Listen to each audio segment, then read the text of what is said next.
Joining me now is Ukrainian-American. She's an Ukrainian-American helping troops and refugees in Lviv, Ukraine. Marta Volshaneska. Welcome, ma'am. You're volunteering in Ukraine and have been providing troops with supplies and refugees with food out there, everyday essentials, if you will. What prompted you to do this? So the first couple days of when the war started, honestly, we were scared and we were hoping to flee, but God had another plan for us. We didn't end up making it to the border before men were not being let out anymore. And so we fled to safety. We went to a village to stay with family. We were there for a few days, and then we just started getting antsy, and we felt a call to action.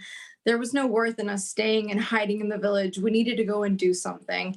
And along with that, I was like, wait a second. I have an enormous Ukrainian community back in Cleveland that I know has my back, that knows me personally, and that will absolutely support me if I decided to start collecting donations and start doing something here. So that's exactly what I did. Wow. I started a Venmo account and started collecting donations and buying different supplies, gear for the soldiers and things like that.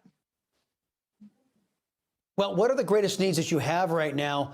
And how are you getting this stuff in? I mean, there's a war going on around you. I know that Vladimir Putin is not cooperating very well, and the airspace is pretty restricted around there. How are you able to get these supplies into you? Yeah, so it was only the first day that we got medical supplies. So there was a kind of like a warehouse, not quite like a singular store, but a full-on warehouse that had medical supplies. So that was where we went first. We brought that to the Army base, and they said, all right, we definitely are getting a lot of this kind of aid. We need more gear. So that was when we started going around the city to the different Army supply stores. And that was where we found things like ammo vests, coats, backpacks, tactical gloves, fleece hats, that kind of thing. Wow. Would you do me a favor and just paint the picture for us? What's day-to-day like with Putin's Russian army bearing down on that country? Just tell us what your normal day looks like. So my normal day is possibly different from someone else's. I have the ability to get up in the morning and I'm active. I get out into the city, we go to the store, we start picking out things that the soldiers need.